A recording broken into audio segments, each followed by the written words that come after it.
Starting to learn guitar is exciting, but making the wrong first choice could have you quitting before you even start.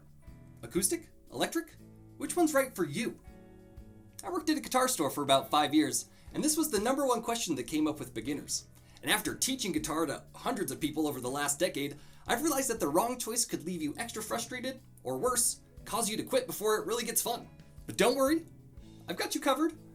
By the end of this video, you'll know exactly what you need, and if you stick around, I'll just tell you exactly what I'd get if I were you. Let's start with the acoustic guitar. This is what most people imagine when they think about learning guitar, and a lot of people assume that you have to start with acoustic before switching to electric. But is that really the best place to start? Let's break it down with a classic pros and cons list. Pro number 1, it's ready to play right away. You can just grab it and start playing. You don't need an amp, you don't need cables, you don't need a pedal. You can just start playing it and it works. You know, sometimes just getting all of that stuff set up is enough of a hurdle to keep you from wanting to practice. What's nice about the simplicity of an acoustic guitar is that it allows you to just grab it and play it real quick whenever you get the itch. And the more you play, the faster you'll progress. No hurdles. Pro number 2, it's simple and focused. Since the acoustic guitar is so simple, you can focus on the guitar and the music and you won't get distracted by that never-ending rabbit hole of finding the right tone or troubleshooting gear.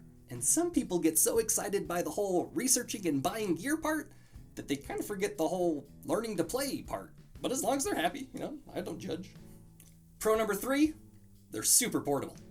Maybe it's a nice day outside, you want to go play on your patio. Or maybe you're working on something new, so you want to play in the privacy of your own room.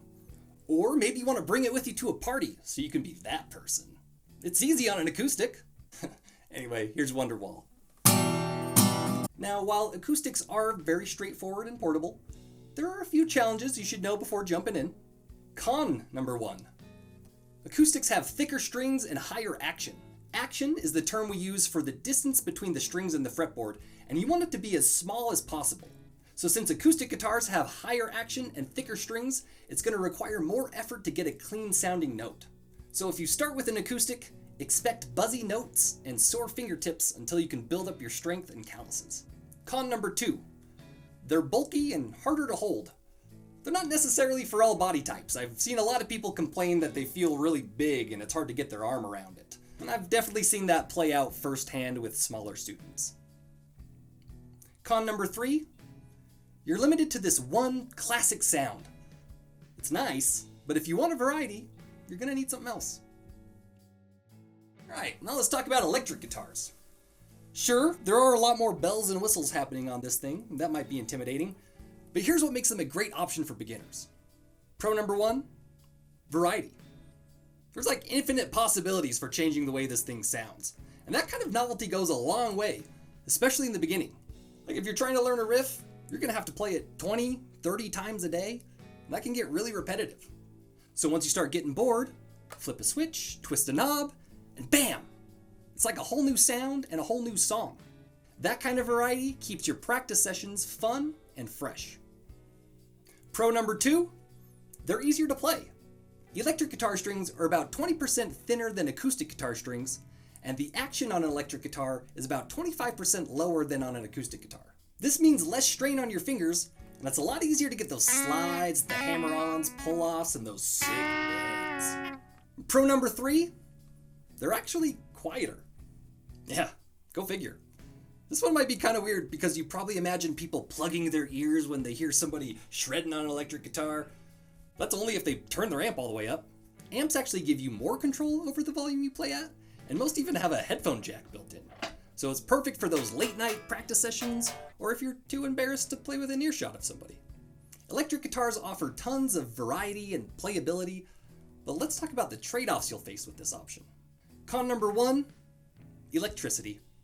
Unfortunately, an electric guitar sounds really dumb if it's not plugged in. You'll need electricity to get the most out of it, so you can't just pick it up and play it anywhere. It's not going with you on your next camping trip, and it's not going to be the funnest way to kill time when the power goes out. Con number 2, all that gear. Yeah, you gotta get an amp, you gotta get pedals, you gotta get cables, it's like a whole thing, and it's expensive. And with all that gear, it means more things can break. And when you start hearing all that crackling in your signal, could be any of the wires in the guitar, It could be a shortened cable going from the guitar. It could be any of the pedals. It could be any of the cables in between the pedals. It could be the cable going from the pedals to the amp. Oh, it could be the amp itself. Oof! Troubleshooting all those issues is going to be a huge time killer, and once you figure out what it is, it might end up being a little costly.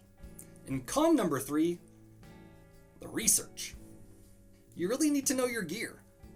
An electric guitar played through a clean channel on an amp or just a speaker really doesn't sound that much different than an acoustic guitar. So if you really want to get the most out of it, you got to spend hours and hours learning about different types of amps, pedals, and what order to mix the different effects pedals in to get the sound you want.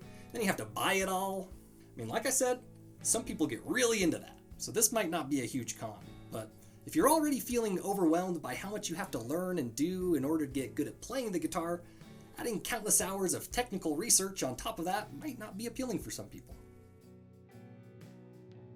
Now maybe some of you are thinking, hey, what about an acoustic-electric guitar? Isn't that the best of both worlds? Unfortunately, it's not really what it sounds like. Acoustic-electric guitars are designed to be played like acoustic guitars, but they have pickups built in so that you can cleanly amplify your guitar if you're playing a live performance, or plug your guitar directly in if you're recording at a studio or something. They don't really pair well with electric gear because acoustic guitars resonate and produce different frequencies that electric guitars don't. For instance, if you try plugging an acoustic guitar into a standard electric amp, you'll probably end up with a muddy sound, or worse, you'll damage the speaker in your amp. But there are acoustic electric amps and pedals that allow you to experiment with different effects that are designed for the acoustic. They are a solid middle ground, but they're not really designed for drastically changing the tone of the instrument. So that's a pretty good overview of the things that you should consider when you're trying to decide what guitar to start with. There isn't really a right or wrong answer, but just in case you're curious, here's what I tell my students every time the topic comes up. If it were me, and I knew what I knew, and I wanted to spend the bare minimum while getting the most enjoyment that I could, I would look for a used Squier Affinity, Stratocaster or Telecaster, and a used Fender Mustang LT25 modeling amp. I think the novelty of an electric guitar and a modeling amp with a bunch of drastically different sounding presets built in goes a long way to keep that first challenging year more fun and fresh and less boring. Looking at reverb.com, which is a great place to buy used gear, you can find that guitar and amp for about $100 to $150. So you're looking at the amp and guitar together for $200-300. Acoustic electric guitars usually start at about $300, and then you gotta buy the effects and the amps. So I still think starting with an electric is the best way to go. However, the most important part is the modeling amp. I'd spend more money on the amp than the guitar. Modeling amps are designed to digitally mimic famous amp types and different effects, so you can start to experiment with the wide range of options, and you don't have to invest in all that gear or do any research. For beginners, a modeling amp with all those effects built in is a game changer. If you get an amp that doesn't have any effects and you have to buy effect pedals, each of those pedals can cost anywhere from $75 to $150.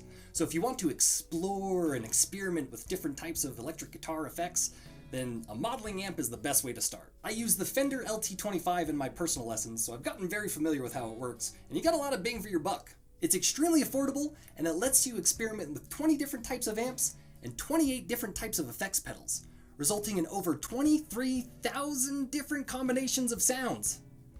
Wow! Without a modeling amp, you'd have to spend thousands of dollars to get those kinds of options. Kind of a no-brainer. There are a few options when it comes to affordable modeling amps, so I've put a link to a few different ones in the description if you want to check it out. For beginners, this setup makes the first year a lot less frustrating and a lot more fun, which is key if you want to actually stick to it. So to recap, if you're somebody who likes variety and tinkering with sounds, then an electric guitar with a modeling amp is the way to go. However, if you prefer simplicity and portability, then I'd probably go with an acoustic. Ultimately, the right guitar is the one that you'll actually play. So just follow your heart. You'll make the right choice. So what do you think? Acoustic or electric? Drop your choice in the comments. And if you like this video, then why don't you click some of these buttons? It'll help you stay up to date on more beginner guitar tips and beginning play-along exercises for helping you get good at guitar.